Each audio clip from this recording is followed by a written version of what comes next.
এই লবণগুলোকে আমরা বাংলা লবণ বলে থাকি। আজকে আমি ইলিশ শুটকি বানাবো, এই জন্য এই লবণগুলো নিয়ে এসেছি। বাংলা লবণগুলো কিন্তু ভিজা ভিজা থাকে, আমি তেলে শুকিয়ে নিচ্ছি, সাথে হলুদের গুঁড়াও দিয়ে দিয়েছি।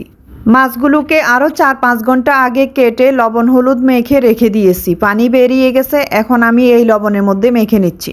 প্রথমে মাছগুলো কেটে ধুয়ে লবণ হলুদ মেখে যদি আপনি 4-5 ঘন্টা রেখে না দেন, তাহলে আপনি যত কিছুই করেন মাছ থেকে কিন্তু পানি বের হবেই।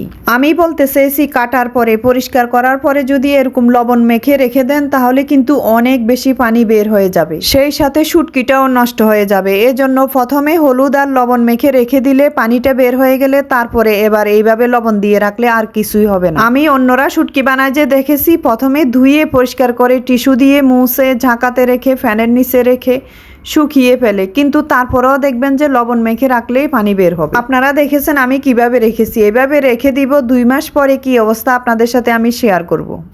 ফিরে এসেছি 2 মাস পর। দেখুন আমার শুটকিটা কতটা সুন্দর, কতটা শুকনা শুকনা আছে। আর আপনারা তো সেন্ট পাচ্ছেন না, অসাধারণ সেন্ট বের হচ্ছে। আপনারা যারা আমার মতো ইলিশ শুটকি পছন্দ করেন, তাহলে এভাবে বানিয়ে খেতে পারেন। বাজারের কেনা শুটকি অস্বাস্থ্যকর পরিবেশে তৈরি করা হয়, আবার দামও চড়া।